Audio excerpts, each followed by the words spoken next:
Seigneur Yeshua, cette paix qui transcende toute intelligence, cette paix que le monde ne peut pas vous offrir, repose sur vous. Et que cette paix soit répandue en vous par le Saint-Esprit.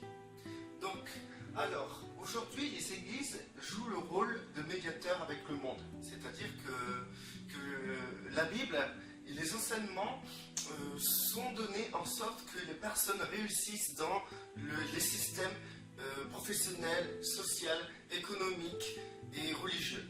Donc, au lieu d'amener les âmes à Yeshua et pour que ces âmes puissent être à la ressemblance de Yeshua, quand je dis la ressemblance, c'est pas simplement une ressemblance morale, mais une ressemblance aussi dans la marche. Comme Yeshua a marché, le disciple doit marcher. Donc, nous pouvons constater que, en fait, aujourd'hui, la Bible et les versets de la Bible sont utilisés pour que les personnes puissent être prospères, que les personnes puissent avoir un héritage, soi-disant un héritage dans lequel ils peuvent vivre comme des princes et des princesses sur terre. Cela va à l'encontre de ce que Yeshua demande qu'on conçoit. Ça va à l'encontre de l'enseignement de Yeshua qui est d'être serviteur des frères et des sœurs. Si nous voulons être plus grands que les frères et sœurs, soyons leurs serviteurs. Cela va à l'encontre d'être un ouvrier pour Yeshua, un ouvrier pour le Père, car Yeshua a dit que la moisson est prête, mais il y a peu d'ouvriers. Priez donc le Père pour qu'il vous en envoie. Donc c'est-à-dire et tout qu'aujourd'hui, dans les assemblées, on prie le Père pour que le Père envoie des princes et des princesses. Et pas des ouvriers. Et il y a très peu d'ouvriers. Au temps de Jésus, au temps de Yeshua, c'était comme ça. Aujourd'hui, c'est encore pire. Il y a vraiment très peu d'ouvriers. Pourquoi? Parce que, en fait, dans la majorité des fédérations, des dénominations chrétiennes, des assemblées, des églises, on enseigne le savoir-vivre dans une société, c'est-à-dire pas seulement le savoir-vivre, être poli, tout ça, ça va de soi. Être poli, respecter son prochain, ça c'est ce qu'on apprend à nos enfants. Un parent qui a la tête sur les épaules apprendra à ses enfants à ne pas dire de gros mots, à ne pas fumer, à respecter son entourage, à ne pas avoir de relations sexuelles avant le mariage. Bon, quoi qu'aujourd'hui ça s'est dégradé. Etc. Donc on apprend vraiment le savoir-vivre à nos enfants naturellement. Et aujourd'hui, dans les assemblées, dans les dénominations chrétiennes, on n'amène plus les gens à vouloir inspirer à être comme Yeshua et aussi comme les disciples, parce que les disciples, quand on dit aspirer à être comme Yeshua, on marchait comme Yeshua, et c'est d'ailleurs ce qu'on peut voir dans la Bible, dans le Nouveau Testament, que en fait leur marche a été comme celle de Yeshua, c'est-à-dire qu'on n'a pas vu un seul des disciples vouloir se réaliser et être quelqu'un dans une société. Aujourd'hui, on peut voir dans les fédérations chrétiennes et dans les dénominations chrétiennes des personnes utilisant la Bible pour dire que notre héritage maintenant c'est la richesse. Ils vont même prier pour reprendre des mains la richesse que Satan leur a volée. Mais attendez une seconde, comment Satan peut aller dans le royaume des cieux où il y a le Père et Yeshua pour voler leur trésor, le trésor de Yeshua. Parce que la seule richesse que vous avez, c'est ni plus ni moins l'héritage que Yeshua a reçu par le Père. Donc comment voulez-vous que Satan aille voler cet héritage? Et maintenant, l'héritage royal que nous avons, c'est que nous pouvons être à l'image de Yeshua.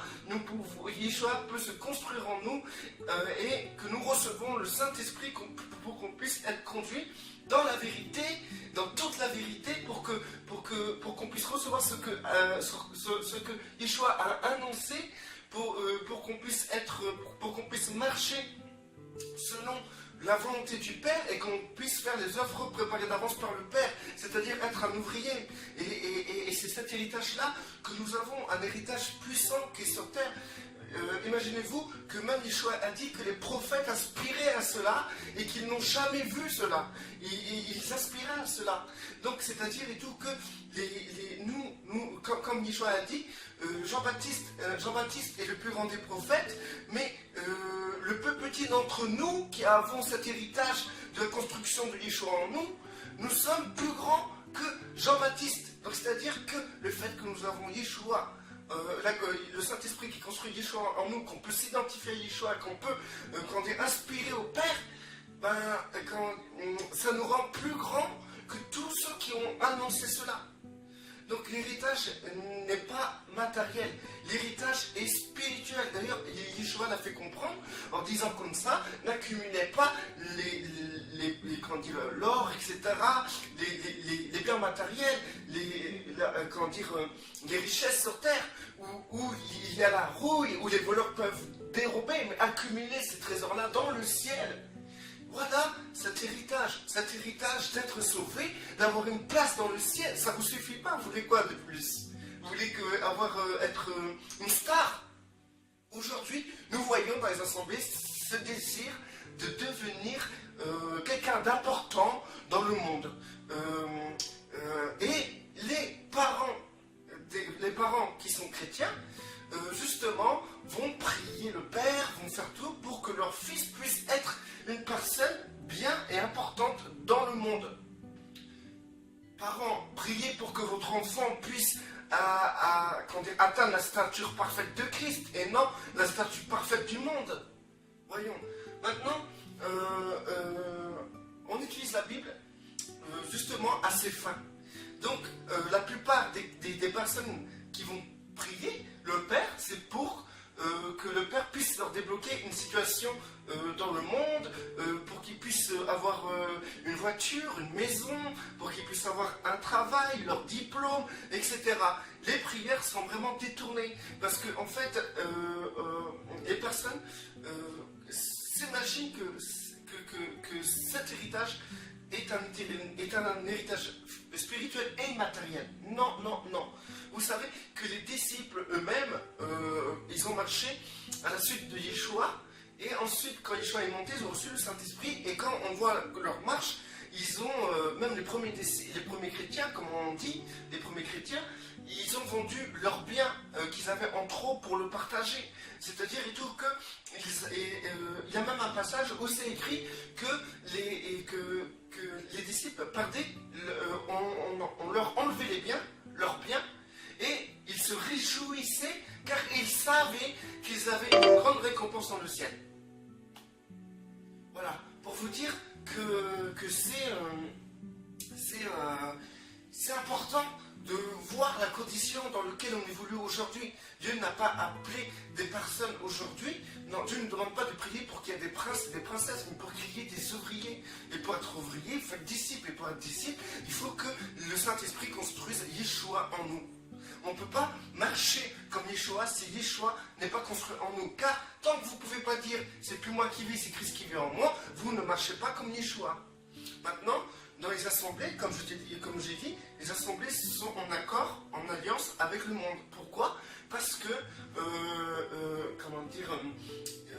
on va faire des enseignements pour que les personnes puissent avoir, obtenir des réussites, des promotions professionnelles, qui puissent avoir une maison.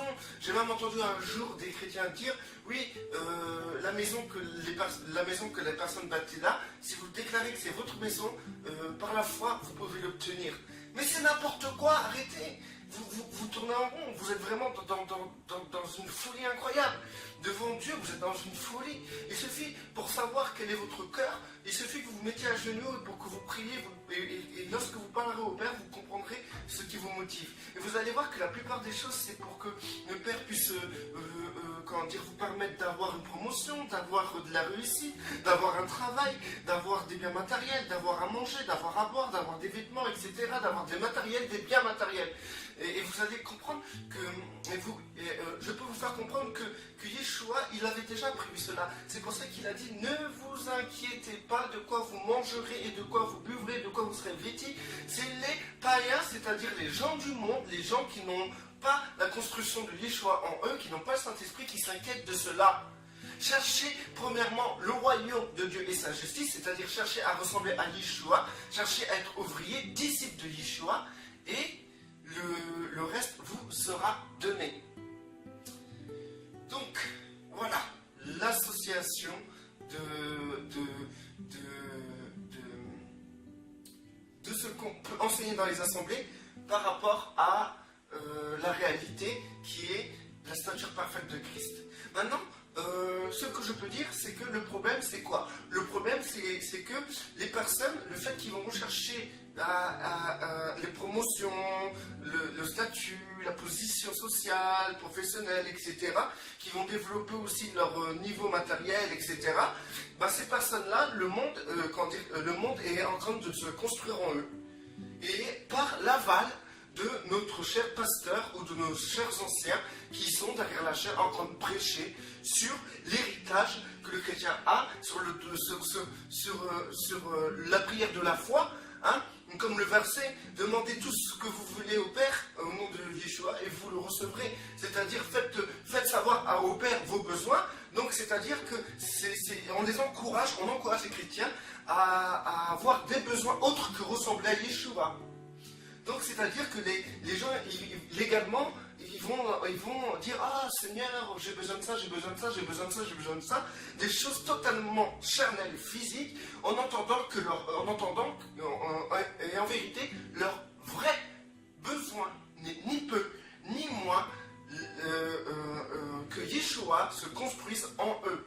Parce que c'est ce que Yeshua a demandé. Cherchez premièrement le royaume des cieux et sa justice, et le reste vous sera donné. C'est-à-dire que c'est quelque chose qui vous est donné. C'est pas quelque chose que vous devez aller chercher. C'est quelque chose qui vous est donné. Donc la seule chose que vous devez chercher, c'est atteindre la stature parfaite de Christ. Et donc, c'est-à-dire aspirer au Père pour que le Saint-Esprit puisse développer les caractéristiques et les vertus de Yeshua en vous. Et les versets de la Bible, quand on parle que vous êtes au-dessus des... je vous ai donné le pouvoir de marcher sur les serpents, sur les scorpions et sur toute la puissance de Satan, des ténèbres. Ce verset-là ne concerne ni plus ni moins celui qui peut dire c'est plus moi qui vis, c'est Christ qui vit en moi. Ce verset ne concerne pas ceux qui sont encore esclaves du monde physique et du matériel physique, c'est-à-dire qu'ils sont à la recherche d'une position, d'une stature, d'une identité sociale et professionnelle. Parce que ces gens-là, ils sont soumis à ces puissances, puisque c'est ces puissances qui peuvent permettre d'avoir une identité sociale, professionnelle, dans un monde économique, etc.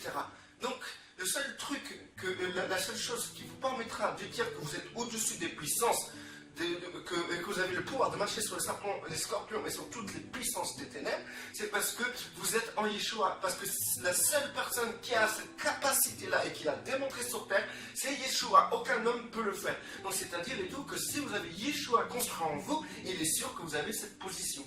Il est sûr que vous marchez tel Yeshua était sur cette terre, tel nous sommes dans ce monde.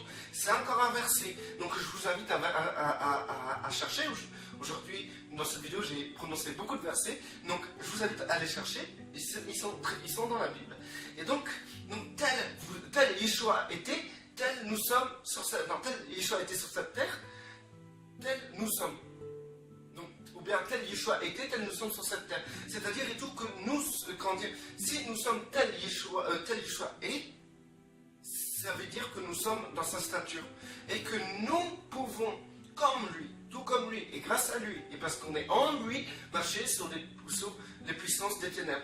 Mais tant qu'on recherchera ce que les puissances offrent, justement, c'est-à-dire une identité qui est autre que celle de Yeshua, mais une identité qui vous donne une position dans ce monde, et que vous utilisez la Bible pour atteindre cette position, dans vos prières, vous suppliez Dieu pour cette position, dans ces cas-là, vous êtes en dessous, et vous êtes piétiné par ces puissances. Voilà, que celui qui est béni reste béni, et que celui qui n'est pas béni soit béni au nom de notre Seigneur Yeshua, pour la gloire du Père seul.